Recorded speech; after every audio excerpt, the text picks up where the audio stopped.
8ஆம் வகுப்பு இயல் 3 உடலை ஓம்புமின் அப்படிங்கிற அந்த யூனிட்ல நம்ம நோயும் மருந்தும் அப்படிங்கிற கவிதை தலையை நம்ம பார்க்கலாம். ஐஞ்சிறுங்காப்பியங்களில் ஒன்றுதான் நீலகேசி. இது கடவுள் வாழ்த்து நீங்களாக 10 சருக்கங்களை கொண்டுள்ளது. இது சமண சமய கருத்துக்களை வாதங்களின் அடிப்படையில நமக்கு விளக்குகிறதுன்னு சொல்லலாம். அதனாலதான் இதை தர்க்க நூல் அப்படின்னு சொல்லுவாங்க. இங்க தர்ம உரை சருக்கத்திலிருந்து 2 பாடல்கள் நமக்கு நோயும் மருந்தும் என்கிற ஒரு கவிதை பாடையை நாங்க கொடுத்திருக்காங்க. நீலகேசியின் ஆசிரியர் பேர் இங்க தெரியல, அறியப்படல அப்படின்னு சொல்லலாம். மக்களின் உடலுக்கும் உள்ளத்திற்கும் துன்பம் தருவன என்ன அப்படின்னு சொன்னோம்னா நோய்கள் அப்படின்னு சொல்லலாம். உள்ளத்தில் தோன்றும் தீய எண்ணங்களை ஏற்படும் துன்பங்களையும் நோய்கள் என்று நம் முன்னோர் குறிப்பிடுறாங்க. அந்நோய்களை நீக்கும் மருந்துகளாக விளங்கும் அறக்கருத்துக்களை இலக்கியங்களின் வழியாக இந்த பாடல் விளக்குது அப்படின்னு சொல்றான். நீலகேசி பாடல்கள் நமக்கு விளக்கம் கொடுக்குது அப்படின்னு சொல்லிட்டு, தீர்வனமும் தீரா திருத்தனமும் செய்மருந்தின் ஊர்வனமும் போலாதும் உபசமத்தின் உய்ப்பனவும் யார்வினவும் காலும் அவை 3 கூற்றவா நேர்வனவே ஆகும் நிழலிகளும் பூனாய் அப்படின்னு சொல்றாரு. இங்க என்னன்னா நிழல் இகழும் அப்படின்னு சொல்லி பார்த்தோம்னா ஒளி பொருந்திய அப்படின்னு பொருள் சொல்றான். பூனாய் அப்படின்னா அந்த அணிகலன்களை ஒளி பொருந்திய அணிகலன்களை அணிந்தவளே அப்படின்ற பொருள் சொல்றான். ஒளி பொருந்திய அணிகலன்களை அணிந்த பெண்ணே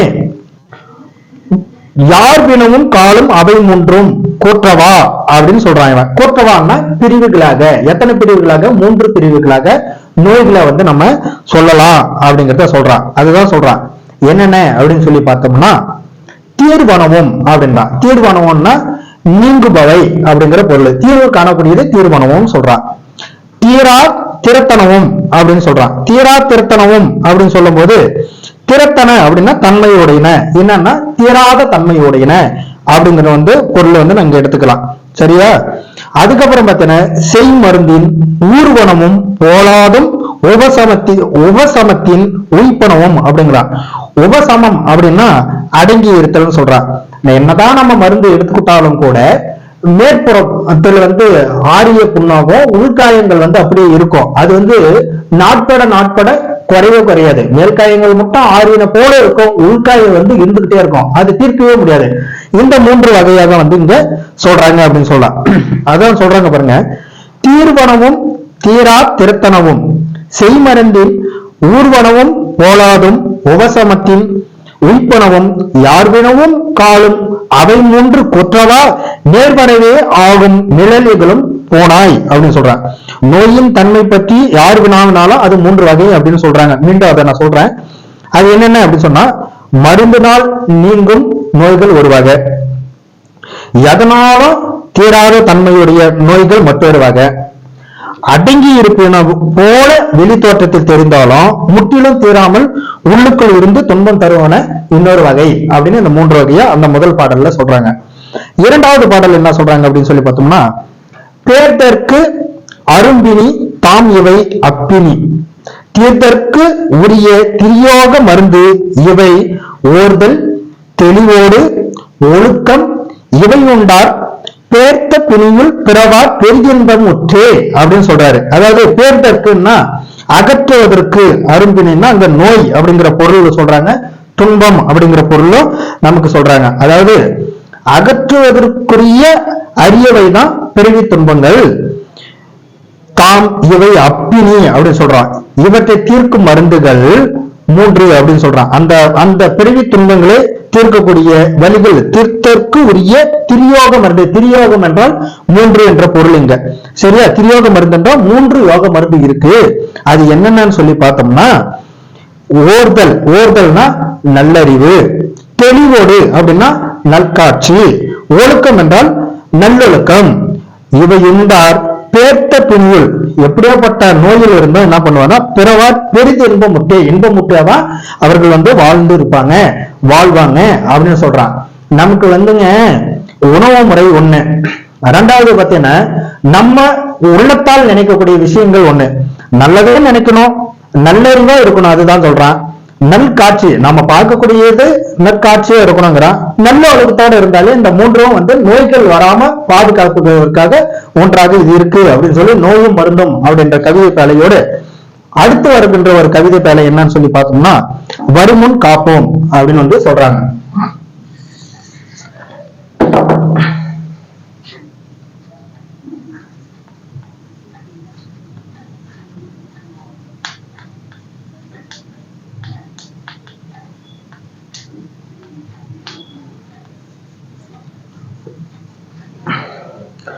வருமுன் காப்போம். என்ன வருமுன் காப்போம்? நமக்கு நோய் வருவதற்கு முன்னாடி நம்மளை எப்படி பாதுகாத்துக்கிறது? இது நோய்க்கு மட்டுமல்ல, மற்ற எல்லா விஷயத்துக்கும் தான். நம்ம என்ன பண்றோம்னா ஒரு பிரச்சனையை அணுகுவதற்கு முன்னாடி அதை நம்ம சரியா இருந்து அந்த பிரச்சனையை தடுத்து நிறுத்த முடியும். அதுதான் வருமுன் காப்போம் அப்படின்னு சொல்றாங்க.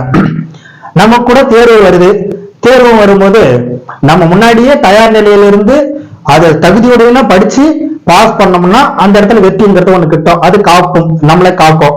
நம்ம கால்ஃபர் ஆன பிறகுதான் நான் படிக்கிறேன், அப்பதான் நான் புத்தகத்தை எடுத்து வைப்பேன், நான் எதுவுமே ஃபாலோ பண்ண மாட்டேன், ஆனா தேர்வு மட்டும் நான் எழுதுறேன், அங்க வெற்றி அடைய முடியல அப்படின்னு சொன்னா அது வருமுன் காக்கப்படாது அப்படிங்கிற செய்தியோட இங்க என்ன வருமுன் காப்போம் அப்படின்னு சொல்லி பார்த்தோம்னா நமக்கு நோய் வருவதற்கு முன்னாடி நம்மளை எப்படி நம்ம பேணி காத்துக்கிறது அப்படிங்கிறதுக்காக இங்க ஒரு கவிதை பேழையை நமக்கு கொடுத்திருக்காங்க.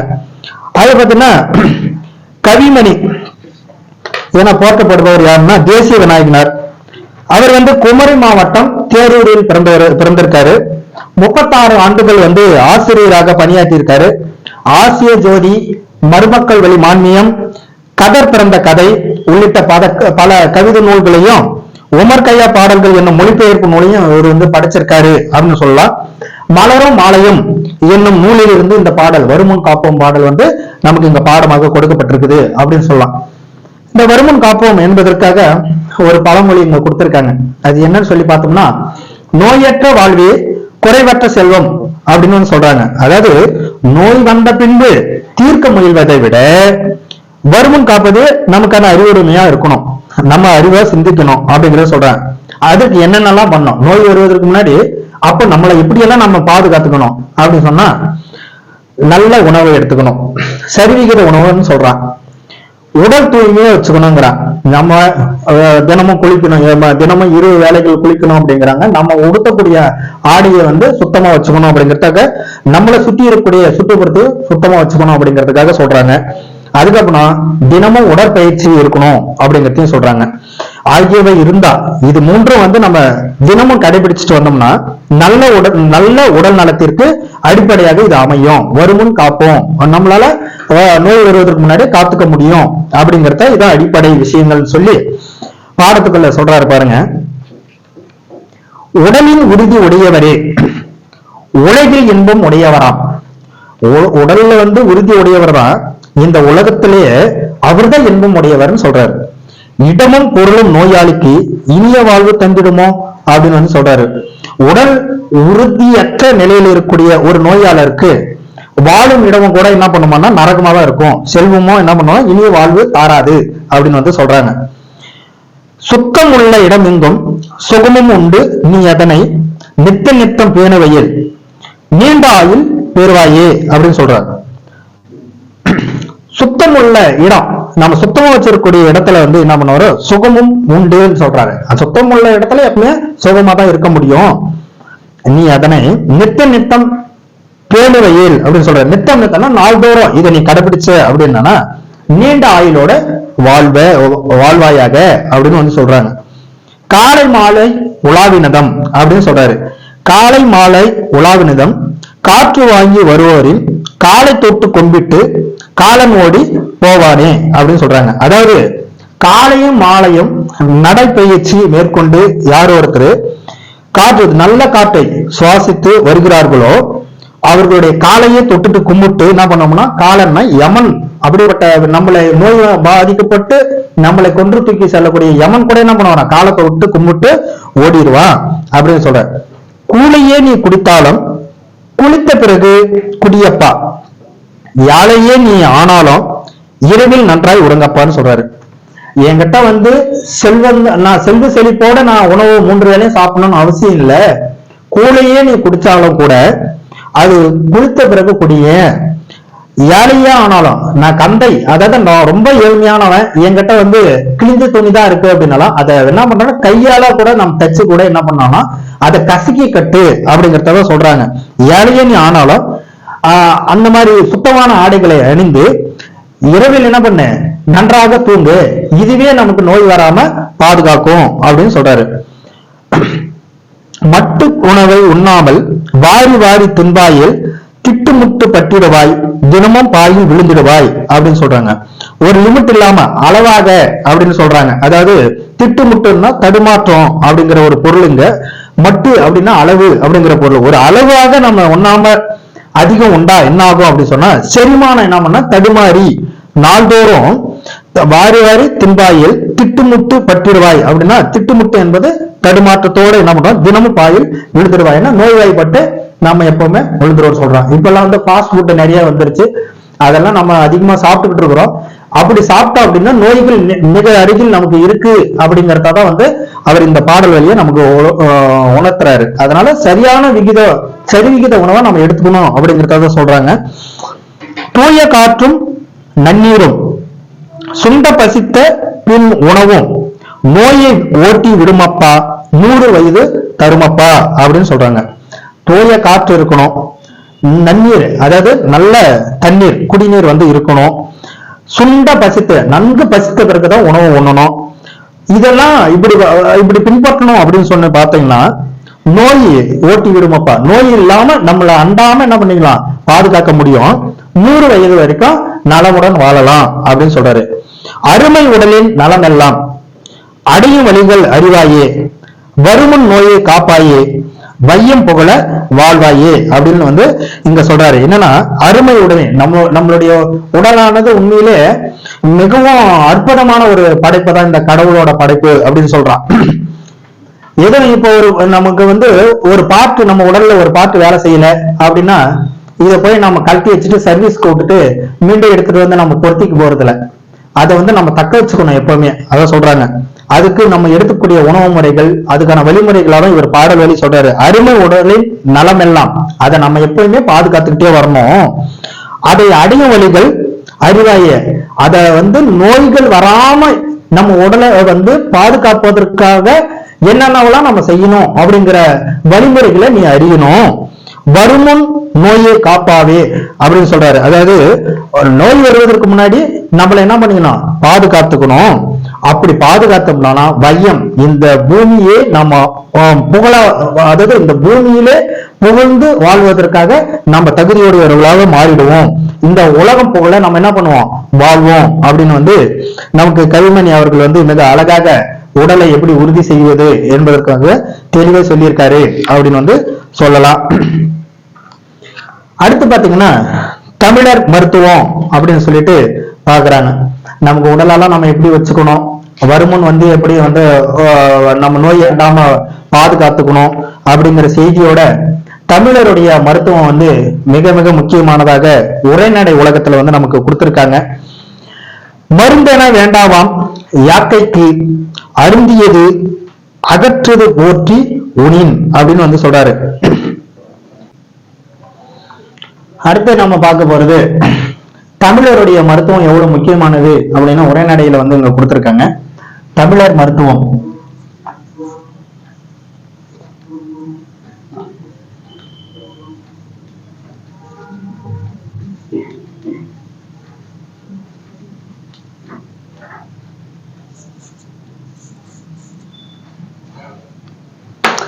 தமிழர் மருத்துவம் உண்மையிலே நமது முன்னோர்கள்லாம் உண்மையிலே தெய்வங்கள் தான் சொல்லணும். ஏன்னு கேட்டீங்க அப்படின்னு சொன்னோம்னா அவர்கள் வந்து உணவு சாப்பிடுவதே என்னன்னா முறையா சாப்பிட்டாங்க. அவர்களுக்கு நோய் என்பதே அணுகல. அவங்க அந்த நோய் என்பது அவங்களுக்கு வரல அப்படின்னு சொன்னோம்னா அவங்க வந்து உணவே மருந்தாக சாப்பிட்டாங்க. சரிங்களா? ஆனா இப்போ இருக்கக்கூடிய காலகட்டங்களை பார்த்தோம்னா மருந்தே உணவாக சாப்பிட்டுட்டு இருக்கிறோம். அதற்கு காரணம் என்ன அப்படின்னு சொன்னா நம்ம முறையான உணவு உட்கொள்ளாதது ஒண்ணு. இரண்டாவது பாத்தீங்கன்னா நாள்தோறும் நம்மளுடைய காலையும் மாலையும் நம்ம வந்து தூய்மையான காற்றுகளை சுவாசிப்பது கிடையாது. சுற்றுப்புற சூழ்நிலை கேடு. அதுக்கப்புறம் பாத்தீங்கன்னா ஃபாஸ்ட் ஃபுட்ன்ற பேர்ல வந்து நம்ம சாப்பிட்டுட்டு இருக்கிற உணவு முறைகள். அதுக்கப்புறம் உடற்பயிற்சி சுத்தமாவே கிடையாது. அப்ப இருக்கிற பெண்கள்லாம் பாத்தீங்கன்னா நடைப்பயணத்தோட போயிட்டு ரொம்ப தூரம் போயிட்டு கிணற்றுல போயிட்டு தண்ணியெல்லாம் எடுத்துட்டு வருவாங்க. இப்ப இருக்கிற பெண்கள்லாம் வந்து பாத்தீங்கன்னா பருமன் ஆயிட்டாங்க. அதற்கு காரணம் உடற்பயிற்சியே இல்லை. பெண்களை மட்டும் நான் குற்றம் சொல்லல, ஆண்களும் அப்படிதான். ஆண்களும் வந்து பாத்தீங்கன்னா மிக எளிமையான முறையில நமக்கு எல்லாமே அப்போ வந்து எளிமையான முறையில உடற்பயிற்சி சாதனங்களாக வந்து ஆட்டுக்கல்ல இருந்து அம்பிக்கல்ல இருந்து எல்லாமே இருந்தது. அதனால வந்து எல்லாரும் வந்து கைக்குத்தல் அரிசி தான் பயன்படுத்தினாங்க. இப்ப எல்லாமே மிஷின் வந்ததுனால அதை எளிமையா வந்து முடிச்சுட்டு கணவன் மனைவி இருவரும் வேலைக்கு போறதுனால என்ன பண்றாங்க அப்படின்னு சொன்னோம்னா அப்போ உடல் வந்து பருமன் ஆகுது. அப்ப நோய்கள் வந்து மிக அண்டுது அப்படின்னு சொல்றது இந்த காலகட்டத்துல இருக்குது அப்படின்னு சொல்லிக்கிட்டு தமிழருடைய மருத்துவ முறைகள் எப்படி எல்லாம் இருந்துச்சு அப்படின்னு சொல்லலாம். ஆண்களும் உடல் பருமனா இருக்காங்க, பெண்களும் உடல் பருமனா இருக்காங்க. அப்போ நோய்கள் மிக விரைவில் அண்டுது. இப்ப எல்லாம் அப்போ பாத்தீங்கன்னா எந்த நமக்கு பாட்டிகள்லாம் பாத்தீங்கன்னா போயிட்டு மருத்துவமனையில போயிட்டு பிரசவம் பார்க்கல. நமக்கு இப்ப இருக்கிற ஜெனரேஷனு குழந்தையே பாத்தீங்கன்னா பிறந்த உடனே 3 ஊசி போடுறாங்க. அவர்களெல்லாம் பாத்தீங்கன்னா ஊசி மூலமே வளர்ந்துட்டு வராங்க அப்படின்னு தான் சொல்லணும். ஏன்னா அந்த அளவிற்கு வந்து நோய்வாய் வந்து மிக விரைவில் வருது. ஆனா தமிழருடைய மருத்துவம் எவ்வளவு முக்கியமானதாக இங்க இருக்குது அப்படிங்கிறதுக்காக நமக்கு பாடப்பகுதியில் கொடுத்திருக்காங்க. மருந்தென வேண்டாவாம் யாக்கைக்கு அருந்தியது அற்றது போற்று உனின் அப்படின்னு குரல் வந்து அழகா வள்ளுவர் அவர்கள் வந்து சொல்லியிருக்காரு. அருந்தும் உணவே அருமருந்து என அறிந்தவர் தான் நம் தமிழ் மக்கள் சொல்றாரு. தமிழ் மக்கள் உடல் கூறுகள் பற்றிய அறிவியலும் மருத்துவம் பற்றி புரிதலும் சிறந்து விளங்கியிருந்தாங்க. உலகில் பல்வேறு மருத்துவ முறைகள் இருந்தாலும் கூட தமக்கென மரபு சார்ந்த மருத்துவ முறைகளை உருவாக்கி பின்பற்றி வந்தவங்க தான் தமிழ் மக்கள். அத்தகைய தமிழர் மருத்துவ முறைகள் பற்றி செய்திகளை சித்த மருத்துவ முறையில டாக்டர் கு சிவராமன் அவர்கள் வந்து இங்க வந்து நேர்காணல் காண்பது போல, சிவராமனிடம் வந்து நேர்காணல் காண்பது போல ஒரு கதையமைப்பா வந்து கொடுக்கப்பட்டிருக்குது. அதனுடைய சுருக்கப்பட்டியல நான் சொல்லிடுறேன். ஏன்னா நேர்காணலை வந்து படிச்சு அதை விளக்கம் சொல்றதுக்கு நீங்களே படிச்சுப்பீங்க. அதனோட சுருக்கப்பட்ட பட்டியல நம்ம கொடுத்தோம் அப்படின்னு சொன்னோம்னா அது உங்களுக்கு தெரிஞ்சுக்கும். அப்படிங்கிறதுனால நம்ம முன்னோர்கள் பாத்தீங்க அப்படின்னு சொன்னா மனிதர்கள் மருத்துவத்தை எப்படியெல்லாம் வந்து நம்ம பாதுகாத்து வந்தாங்க. அப்ப எப்படி வந்து ஆங்கில மெடிசன் இருந்துச்சானா இல்ல, தாவரங்களுடைய வேர், பட்டை, இலை, பூ, கனி முதலியவற்றை ஏதாவது மருந்தாக பயன்படுத்தி இருக்காங்க அப்படின்னு வந்து சொல்றாங்க. அது மட்டும் ஆமா அப்படின்னு சொல்லி பார்த்தோம்னா அவர் வந்து மூலிகை மூலம் மருத்துவம் பார்த்திருக்காங்க. அப்புறம் பார்த்தீங்கன்னா அறுவை சிகிச்சை மூலம் வந்து மருத்துவம் பார்த்திருக்காங்க. அப்பவே அவரெல்லாம் மருந்து இல்லா மருத்துவமும் பார்த்திருக்காங்க அப்படின்னு வந்து சொல்றாங்க. உடலை பலப்படுத்தி உள்ளத்தை சீராக்குவது தான் என்னன்னு சொல்றோம் யோகா அப்படின்னு வந்து நம்ம சொல்றோம். யோகா வந்து செய்வது எப்படி மூச்சு பயிற்சியை வந்து நம்ம மூச்சு உள்ளே இழுத்து மீண்டும் அதை வைத்து மீண்டும் வெளியே விடணும் இல்லைங்களா? அது வந்து நமக்கு இதயத்திற்கு நல்லது, ரத்த ஓட்டம் சீராக செல்வதற்கு நல்லது, மனதை வந்து ஒருநிலைப்படுத்தி அமைதியா வச்சுக்கிறதுக்கு நல்லது. இப்ப எல்லாம் மக்கள் பாத்தீங்கன்னா ரொம்ப ப்ரெஷராகவே வச்சிருக்காங்க. நம்ம எப்ப வெடிக்கனே தெரிய மாட்டேங்குது. அந்த மாதிரிதான் நம்ம அழுத்தத்தோடய வாழ்ந்துகிட்டு இருக்கிறோம். நம்மளுடைய தேவைகள் அதிகரிச்சிருச்சு, நோய்கள் அதிகரிச்சு இருக்கும்போது அப்படிதான் இருக்குது. ஆனா அதற்காக தான் அவங்க யோகா அப்படின்னு சொல்லிட்டு நம்ம தமிழர்கள் வந்து முன்னாடியே வச்சிருக்காங்க. உடலை வந்து தன்னை வளப்படுத்திக்கிறதுக்காக உள்ளத்தை சீராக்குவதற்காகவும் யோகான்னு ஒண்ணு வச்சிருக்காங்க. அப்புறம் பாத்தீங்கன்னா தலைப்பாறு மிஞ்சினங்கால் பற்ப செந்தூரம் பாரு அப்படின்னு வந்து சித்தர்கள் வந்து உலோகங்களையும் பாஷாணங்களையும் கூட வச்சிருக்காங்க. என்ன சொல்ல போனா சில சில அந்த வலிப்பு நோய்கள்லாம் வந்துச்சு அப்படின்னு கிராமத்தை பதில் சொன்னாங்கன்னா கூட அந்த வலிப்பு நோய்களுக்கு கூட இரும்பை கொடுக்கும்போது அது உலோகம், அந்த உலோகம் பட்ட உடனே அந்த இது வந்து சடனா நிற்கும் அப்படிங்கிறதுக்காக அதெல்லாம் சொல்லியிருக்காங்க. இப்ப இன்னும் சொல்ல போனா நோய்க்கான காரணம் என்னென்னலாம் நடக்குது அப்படின்னு இங்க கேட்கும் போது அதுக்கான காரணம் என்னன்னா உணவு, அப்புறம் மாசு நிறைந்த சுற்றுச்சூழல், அப்புறம் வந்து மன அழுத்தம். இதெல்லாம் இருந்ததாலே நோய்கள் வந்து மிக சீக்கிரமா வந்து அட்டாக் ஆகும் அப்படிங்கறத இங்க சொல்றாங்க. நடைமுறையில் உள்ள மருத்துவ முறைகள் என்னென்ன இருக்கு அப்படின்னு சொல்லி பார்த்தோம்னா சித்த மருத்துவம் இருக்கு, ஆயுர்வேத மருத்துவம் இருக்கு, அலோபதி மருத்துவம் இருக்கு, யுனானி மருத்துவம் இருக்கு அப்படின்னு வந்து சொல்லலாம். அப்புறம் பாத்தீங்கன்னா உடல் நலத்துடன் உடல் வந்து நலமா இருக்கணும் அப்படின்னு சொன்னா தினமும் நம்ம என்ன பண்ணோம்னா 45 நிமிடங்கள் வந்து நடக்கணும். எத்தனை கிலோமீட்டர்? 45 நிமிஷத்துல 3 கிலோமீட்டராவது நடைப்பயணம் மேற்கொண்டு இருக்கணும் அப்படின்னு சொல்றாங்க. ஒரு 15 நிமிடங்கள் வந்து என்ன பண்ணணும்னா யோகா, தியானம், மூச்சு பயிற்சி இதெல்லாம் செய்யணும் அப்படின்னு சொல்றாங்க. 7 மணி நேரம் தூக்கம் இருக்கணும். முக்கியமா இங்க இதுதான் தூக்கமே கிடையாது மக்களுக்கு. இப்போ என்ன தேவைகள் அதிகரிச்சிருச்சு அப்படிங்கும் போது அவங்க என்ன பண்றது அப்படின்னா காலையில உழைக்கிறாங்க, அப்புறம் இரவும் உழைக்கிறாங்க. இப்ப வந்து கம்ப்யூட்டர்ல எல்லாம் போயிட்டு உட்காந்துக்கிட்டாங்கன்னா அதே வந்து நம்ம வந்து உழைக்கிறாங்க. அதிகமாக வந்து உழைக்கும் போது நமக்கு தூக்கம் கிடைக்குது. அந்த இடத்துல வந்து நமக்கு உடல் வந்து தேவையான தூக்கம் கிடைக்கல அப்படின்னும் போது நிச்சயமாக அங்க வந்து நோய் உருவாவதற்கான வாய்ப்பா இருக்கு. அதாவது ஒரு மனிதனுக்கு ஒரு நாளைக்கு 8 மணி நேரம் தூக்கம் தான் சொல்றாங்க. டாக்டர் சிவராமன் அவர்கள் என்ன சொல்றாங்க, அட்லீஸ்ட் 1 மணி நேரம் குறைச்சு 7 மணி நேரம் தூக்கமாவது இருக்கணும் அப்படிங்கறத நம்ம பாடப்பகுதியில கொடுக்கப்பட்டிருக்குதுன்னு சொல்றாங்க. ஒரு நாளைக்கு நமக்கு 3 லிட்டர் தண்ணியாவது குடிக்கணும், குறைஞ்சது 3 லிட்டர் தண்ணியாவது குடிக்கணும் அப்படின்னு சொல்றாங்க. ஆனா நம்மளால அதை யாரும் பயன்படுத்துறதே கிடையாது. தண்ணி அவ்வளவு முக்கியமான ஒன்றாக இருக்குது. அது குறைந்தபட்சம் 3 லிட்டர் தண்ணி ஒரு நாளைக்கு குடிக்கணும் அப்படிங்கறத சொல்றாங்க. நம்ம எடுத்துட்டு வரக்கூடிய பழங்கள் அவை என்னென்னலாம் பழங்களை எடுத்துக்கலாம் அப்படின்னு சொல்லி பார்த்தோம்னா கொய்யா, இலந்தை, நாவல், பப்பாளி, நெல்லி, வாழைப்பழங்கள், அப்புறம் காய்கறிகள், கீரைகள், பல வகைகள், இன்னும் இருக்கக்கூடிய பல வகைகள், சிறுதானியங்களை வந்து அதிகமா எடுத்துக்கணும் அப்படிங்கறத இதெல்லாம் நம்ம பின்பற்றிக்கிட்டு வந்தோம் அப்படின்னு சொன்னோம்னா உடல் நலத்துடன் இருக்கும் அப்படின்னு சொல்றாரு. மீண்டும் ஒரு முறை அதுதான் வினாக்குரிய பகுதியும் அதுதான். இப்ப உடல் நலமோட இருக்க என்ன பண்ணணும் அப்படிங்கிறதுக்காக வினாவோட பகுதியும் அதுதான் கேட்பாங்க. ஒரு நாளைக்கு 3 கிலோமீட்டர் நடக்கணும். அது எவ்வளவு நேரத்துக்குள்ள நடக்கணும்னா 45 நிமிடங்களுக்குள்ள நடக்கணும். ஒரு நாளைக்கு ஒரு மனிதனுக்கு 8 மணி நேரம் தூக்கம் இருக்கணும். அதுல வந்து அட்லீஸ்ட் ஒரு 7 மணி நேரம் தூக்கமாவது இருக்கலாம் அப்படின்னு டாக்டர் சிவராமன் சொல்றாரு.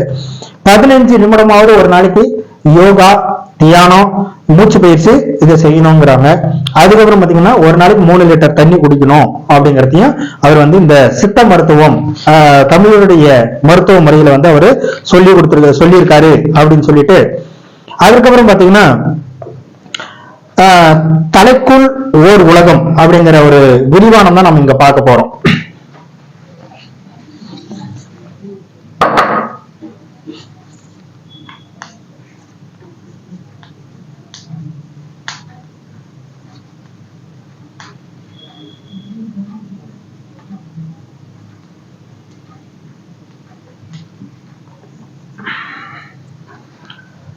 நம்ம வந்து மூளை அப்படிங்கிறது எவ்வளவு முக்கியமானது.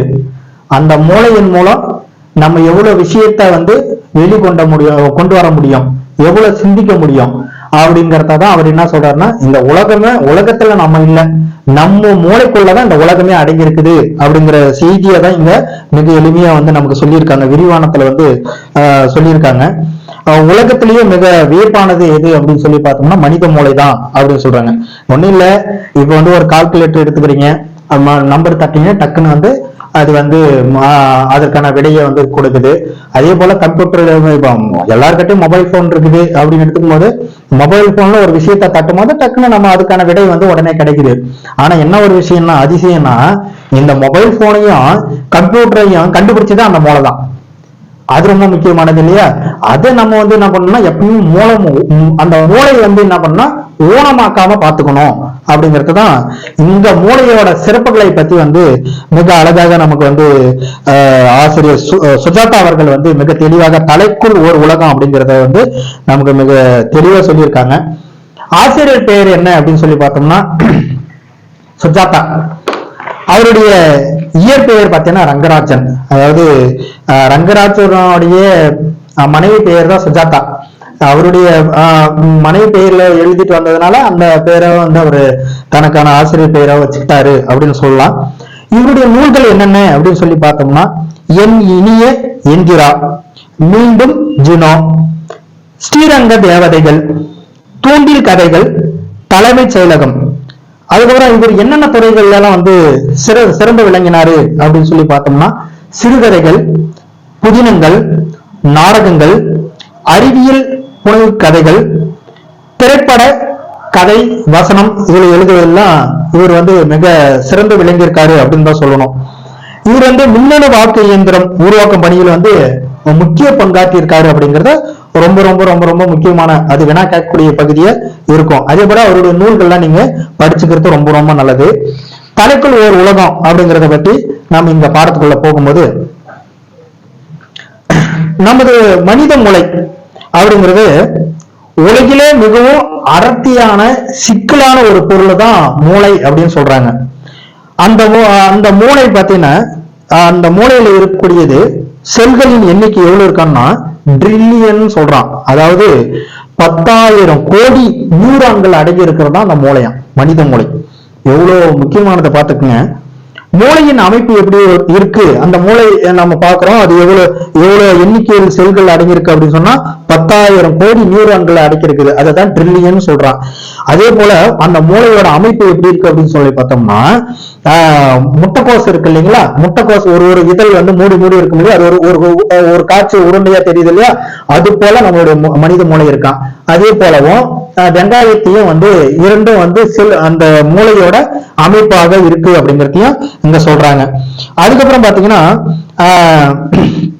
அது அந்த மூளை எத்தனை பாகங்களா இருக்கு அப்படின்னு சொல்லி பார்த்தோம்னா, உள்மூளை, நடுமூளை, பின்மூளைன்னு வந்து 3 பாகங்களா இருக்கு அப்படின்னு சொல்றாங்க. முன்மூளை அப்படிங்கறத பாத்தீங்கன்னா மூக்கு, கண் இவற்றோட முடிவுகள் வரைக்கும் வந்து அது இருக்கு அப்படிங்கறத சொல்றாங்க. சிறுமூளை அப்படிங்கறத பாத்தீங்கன்னா உடலின் அசைவுகளையும் உணர்ச்சிகளையும் கட்டுப்படுத்துவது எது அப்படின்னு கேள்வி கேட்டாங்கன்னா சிறுமூளை அப்படின்னு சொல்லலாம். மூளையின் உணவு, அதாவது மூளைக்கு போய் நாம போயிட்டு சிக்கன் பிரியாணி மட்டன் பிரியாணி கொடுக்க போறதுல, மூளைக்கு நமக்கு தக்கார் போல நம்மளுடைய உடல் எந்த அளவுக்கு சீராக இருக்கிறதோ அதற்கு தகுந்தாப்புலதான் அது வந்து தனக்கான உணவை வந்து மூளை எடுத்துக்கும். அதுக்கு எப்படி எல்லாம் இருக்கணும்னு பாருங்க. உயிர் வலி பசி, அந்த மூளை ஊனம் ஆயிருச்சுன்னா எல்லாம் கோமா ஸ்டேஜுக்கு போயிருவாங்க. சரிங்களா? ஆக ஆக்சிஜன் ரொம்ப ரொம்ப ரொம்ப முக்கியமானது. இப்போ எல்லாம் ஆக்சிஜன் கிடைக்காம தான் வந்து நிறைய பேர் அவதிப்பட்டு இருக்காங்க. அதுக்கு பாருங்க, உயிர் வலி பசி முக்கியமானது ஆக்சிஜன். அதுக்கப்புறம் பாத்தீங்கன்னா நம்ம உண்ணக்கூடிய உணவு முறைகள்ல சுரக்கின்ற குருதி, அதாவது ரத்த ஓட்டம் மூளைக்கு சீரா சென்று வரணும் அப்படிங்கறத சொல்றாங்க. ஒரு நிமிடத்திற்கு பாத்தீங்கன்னா 800 மில்லி லிட்டர் குருதி தேவைப்படுதான். எதுக்கு? மூளைக்கு. உடம்பின் எடையில் 50 ஒரு பங்கு என்ன பண்ணதுன்னா எடுத்துக்குதான் இது மூளை. அது மூளை வந்து உடம்பின் இடையில 50 ஒரு பங்கு பகுதியை வந்து உணவு முறையை எடுத்துக்குது. அதாவது எந்த உணவு முறையை எடுத்துக்குது? ஆக்சிஜனையும் குருதியையும் எடுத்துக்குதுன்னு சொல்றாங்க. உயிர்வெளி தேவையில் மொத்த தேவையில் 5 ஒரு பாகத்தை அபகரித்துக் கொள்கிறது அப்படின்ற செய்தியை இங்க நமக்கு சொல்றாங்க. மூளையும் உடல் இயக்கமோ அப்படிங்கறத பாக்குறோம்னா, மூளையை வந்து இப்ப நம்ம ஒரு இப்படி கிள்றோம், நம்ம ஒருத்தரை கிள்ளிட்டோம் அப்படின்னு சொன்னா கூட அங்க வலிக்குது அப்படின்னா அந்த செகண்ட் என்ன பண்ணதான் அந்த நரம்புகளின் வழியே செல்களின் வழியே நம்ம மூளைக்கு போய் தகவல் சொல்லிதான் அந்த உணர்ச்சியை வந்து நமக்கு கொடுக்குது அப்படிங்கிற செய்தி சொல்றான். ஆனா தன்னிச்சையான செயல்கள், முதுகு தண்டின் குறுக்கு இணைப்பு வந்து எதுக்கு உதவுது, எது செயல்பட உதவுது மூளை இல்லாம அப்படின்னு சொல்லி பார்த்தோம்னா, தும்பல், இருமல் வருவதற்கு போன்றவைக்கு இது அனிச்சையான செயல்களா, அதாவது தன்னிச்சையாக செயல்படுவதற்கு இது இருக்கு அப்படிங்கிறது சொல்றாங்க. மூளையின் வலதும் இடதும், மூளையை வந்து வலது பக்கம் இடது பக்கம்னு பிரிக்கிறாங்க. அப்போ நரம்புகளின் வலது இடப்பக்கம், அதாவது அதோட அமைவு எப்படி இருக்கும் அப்படின்னு சொல்லி பார்த்தோம்னா, மூளைக்கு செல்லும் போது அதாவது மாற்றி, அதாவது வலது இடதாக செல்கிறது. இன்னும் புரியும்படி சொல்லணும்னா, ஒருத்தருக்கு ரைட் ஹேண்ட் வந்து நம்ம அதிகமா பயன்பாடு இருக்குன்னா அவங்களுக்கு வந்து இடப்பக்க மூளை அதிகமாக வேலை செய்யும். ஒருத்தருக்கு வந்து லெப்ட் ஹேண்ட் வந்து அதிகமாக பயன்பாடு இருக்கு அப்படின்னா அவங்களுக்கு வலது பக்க மூளை வேலை செய்யும். இதுதான் அவன் சொல்றான். அதுக்கு என்னென்ன வேலைகள், அதாவது இடப்பக்கம் அதிகமாக மூளை வேலை செய்யக்கூடியவர்கள் எந்தெந்த துறைகள் எல்லாம் சிறந்து விளங்குவாங்க அப்படின்னு ஒரு எடுத்துக்காட்டு கொடுத்திருக்காங்க. அதே போல லெப்ட் ஹேண்ட் அதிகமா பயன்பாடு இருக்கிறவங்களுக்கு வலது பக்க மூளைகள் வந்து அதிகமா வேலை செய்யும்னு சொல்றாங்க. அப்ப அந்த வலது பக்க மூளையை வேலை செய்யும் போது அவர்கள் என்னென்ன துறையெல்லாம் சிறப்படைஞ்சு இருக்கு அப்படிங்கறத இந்த இடத்துல பார்க்கலாம். இப்ப பாத்தீங்கன்னா இடப்பாதி, சரியா, இடது பாதி மூளை வந்து வேலை செய்யக்கூடிய அவர்கள் என்னென்ன எல்லாம் பண்ணுவாங்கன்னா, நல்லா பேசுவாங்க, நன்றாக எழுதுவாங்க, நன்றாக கணக்கிடுவாங்க, அதுக்கப்புறம் தர்க்க ரீதியில் சிந்திப்பாங்க, அதுக்கப்புறம் அறிவாற்றல் இருக்கும், அப்புறம் பிரச்சனைகளை வந்து அலசுவாங்க, அப்புறம் சதுரங்கம் வந்து விளையாடுவாங்க. இதெல்லாம் செய்வதற்கு இது உதவுது அப்படின்னு சொல்றாங்க. அது மட்டும் அல்ல, பட்டய கணக்கர், அப்புறம் கணக்கு ஆசிரியர், அப்புறம் IAS IPS இதெல்லாம் படிக்கிறதுக்கு இந்த இடது பாதி மூளை வேலை செய்யுது இல்லையா, அவங்களுக்கு வந்து இதெல்லாம் வந்து செய்வதற்கு உதவியா இருக்கு அப்படின்னு சொல்றாங்க. நமது மொழி அறிவு கூட இதுல ஒரு பகுதியே அப்படிங்கறத சொல்லலாம். ஒருத்தருக்கு மொழி அறிவு அதிகமா இருக்கு அப்படின்னு சொல்லி பார்த்தோம்னா அவங்க இடது பாதி அதிகமா வேலை செய்யுதுன்னு தான் சொல்லணும். வலது பாதி மூளை வேலை செய்யுது அப்படின்னு சொல்லி பார்த்தோம்னா வடிவங்களை உணர்கிறோம்னு சொல்றாங்க. ஒரு வடிவத்தை இப்படி உருவாக்கணும், கற்பனையில சிற்பங்கள்லாம் செதுக்கி இருக்காங்கல்ல, அது உங்களுடைய கற்பனை. நீங்கெல்லாம் வந்து நிறைய கோயில்களுக்கெல்லாம் போனீங்கன்னா அங்க புடைப்பு சிற்பங்கள் அதிகமா இருக்கும். புடைப்பு சிற்பங்கள் வித்தியாசமா இருக்கும். அப்போ அவங்களுக்கு எப்படி தோன்றிருக்கும், அந்த கல்லிலே எப்படி இந்த கலை வண்ணத்தை கொடுத்திருந்தாங்க, அவங்களுக்கு அந்த சிந்தனை ஓட்டம் எந்த அளவுக்கு இருந்திருக்குது அப்படிங்கிற செய்தியை இந்த வலது பாதி மூளை வேலை செய்யுது இல்லையா, அவர்கள் வந்து அந்த வடிவங்களை வந்து உணர்றாங்கன்னு சொல்றாங்க. அது மட்டும் இல்ல, கவிதை எழுதுவது, படம் போடுவது, அப்புறம் வந்து நடனம் ஆடுவது, நடிப்பது, இந்த துறையில இருக்கக்கூடியவர்களுக்கெல்லாம் பண்ண வலது பாதி மூளை வந்து அதிகமா வேலை செய்யும் அப்படிங்கன்னு சொல்றாங்க. அது மட்டும் இல்ல, இந்த மூளையானது பாத்தீங்கன்னா 90 நிமிடங்களுக்கு ஒரு முறை என்ன பண்ணுதுன்னா மனநிலையை மாறும் அப்படிங்கிறதையும் சொல்றாங்க. 90 நிமிஷத்துக்கு ஒரு முறை மனநிலை வந்து மாறிடும், ஒரு மனநிலை இன்னொன்றாக மாறும், அது இத்தனை 90 நிமிஷத்துக்கு ஒரு முறை மாறிக்கிட்டே இருக்கும் அப்படிங்கிற செய்தியும் இந்த இடத்துல நம்ம வந்து சொல்றாங்க. இப்போ ஒண்ணும் இல்ல, இந்த 90 நிமிடங்களுக்கு ஒரு முறை வந்து மனநிலை மாறும் அப்படிங்கிற செய்தி கூட ரொம்ப சிம்பிளா சொல்லலாம். நம்ம ஒரு தேர்வு எழுதியிருப்போம், அதுல தோல்வி அடைஞ்சிருவோம், அந்த அழுத்தத்தோட உட்கார்ந்து இருப்போம். அந்த அழுத்தத்தோட உட்கார்ந்து இருக்கும் போது ஒரு 90 நிமிடம் கழிச்சேன்னா நமக்கே ஒரு யுக்தி கிடைக்கும், அடா நம்ம மேல மிஸ்டேக் இருக்குப்பா, அதை நம்ம சரி பண்ணி இருக்கோமா, நிச்சயமா வெற்றி அடைஞ்சிருக்கலாம் அப்படின்னு ஒரு உத்தியோகம் ஆறுது இல்ல, அதுவே மனமாற்றம்னு சொல்றான். அந்த இடத்துல நெருக்கத்தில் இருக்கும் போது இருக்கக்கூடிய மன அழுத்தம் அது செல்ல நமக்கு என்ன பண்ணா மூளையானது ரிலீஃப் ஆகுது, அதாவது அந்த மனநிலைங்கிறத மாறுதுங்கிறதுக்காக இங்க சொல்றான். 90 நிமிடங்களுக்கு ஒரு முறை என்ன பண்ணுவாருன்னா மனநலம் வந்து மாறும் அப்படிங்கிற செய்தியோட இந்த 8ஆம் வகுப்பு வந்து 1, 2, 3 இயல்கள் வந்து முடிச்சிருக்கிறோம். நீங்க வந்து அதெல்லாம் படிச்சு பயன்பெறுங்கள். தினமும் நம்மளுடைய செம்மொழி பயிற்சி மையத்தில் நடக்கக்கூடிய அத்தனை வீடியோக்கெல்லாம் நீங்க பார்த்துக்கிட்டே வரீங்க அப்படிங்கிறது அந்த நிறைய பேர் சப்ஸ்கிரைப் பண்ணி நேரும் எங்களுக்கு வந்து தொலைபேசியில் தொடர்பு கொண்டோ அதை வந்து தொடர்ந்து ஃபாலோ பண்ணிட்டு வரத சொல்லும் போது எங்களுக்கு அவ்வளவு மன மகிழ்ச்சியோட இருக்குது. நான் முதல்ல சொன்ன மாதிரிதான் திரும்ப சொல்றது, இது வந்து தேர்வர்களுக்காக தொடங்கப்பட்ட ஒரு யூடியூப் சேனல்.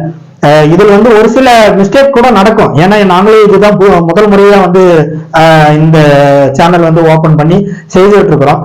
நீங்க அதெல்லாம் சொன்னீங்கன்னா நாங்க கண்டிப்பா திருத்திப்போம், நீங்க சொல்லலனாலும் அதை நாங்க கண்டிப்பா திருத்தி போடுவோம். அதே போல இலக்கணங்கள்லாம் ஒரு வகுப்பா உங்களுக்கு வந்து தொகுத்து கொடுத்துரும். நீங்க டிஸ்கிரிப்ஷன்ல நிறைய பேருக்கு பார்க்க தெரியலன்னு சொல்றீங்க, அந்த டிஸ்கிரிப்ஷன்ல வீடியோக்கு கீழே அந்த மோர் அப்படின்னு ஒரு ஆப்ஷன் இருக்கும், அந்த இடத்துல நீங்க டச் பண்ணீங்களா அங்க ஒரு லிங்க் இருக்கும், அந்த லிங்கை நீங்க டச் பண்ணாலே ஓப்பன் ஆயிரும். அதுல வந்து ஒவ்வொரு வீடியோக்கும் கீழே அதுக்கான PDF வந்து நம்ம கொடுத்துருக்கிறோம். அந்த PDF நீங்க டவுன்லோட் பண்ணி வச்சுக்கோங்க. 6வதுல இருந்து நீங்க 10வது வரைக்கும் உள்ள பாடத்தை நடத்தும் போது மொத்த மெட்டீரியலும் உங்க கைக்கு வந்துடும். அந்த மெட்டீரியல கைக்கு வந்துட்டு இந்த வீடியோவை எடுத்துக்காங்க, என்ன வீடியோ அமைச்சிருக்கோமோ அந்த பாடம் கவனிக்கும் போது அந்த மெட்டீரியலை வச்சுக்கிட்டு பாத்தீங்கன்னா அவ்வளவு எளிமையா இருக்கும் உங்களுக்கு. நீங்க புத்தகத்தை படிச்சுட்டு ஒரு முறை படிச்சுட்டு அதை ரிவிஷன் பார்க்கும்போது உங்களுக்கு அவ்வளவு மைண்டில் நின்றுட்டே இருக்கும் அப்படின்னு கூட சொல்லலாம். நிறைய பேர் வேலைக்கு போயிட்டு தான் படிப்பீங்க நிச்சயமா. அப்படி இருக்கிறவங்களுக்கு எல்லாம் பாத்தீங்கன்னா ஒரு ஹெட்செட் எடுத்து மாட்டிக்கிட்டு இந்த வீடியோவை ஆன் பண்ணிட்டு நீங்க உட்காந்து பார்க்கலாம், பஸ்ல போகும்போது கேட்டுக்கிட்டே போகலாம். இப்படி ஒண்ணு நம்ம வந்து அதை திரும்ப அதை நினைவூட்டுவதற்கு மிக சிறந்த ஒன்றா இருக்கும் அப்படின்னு சொல்லி நம்பி அடுத்த வகுப்புல உங்களை சந்திக்கிறோம் அப்படின்னு சொல்லி நன்றி கூறி விடைபெறுகிறேன்.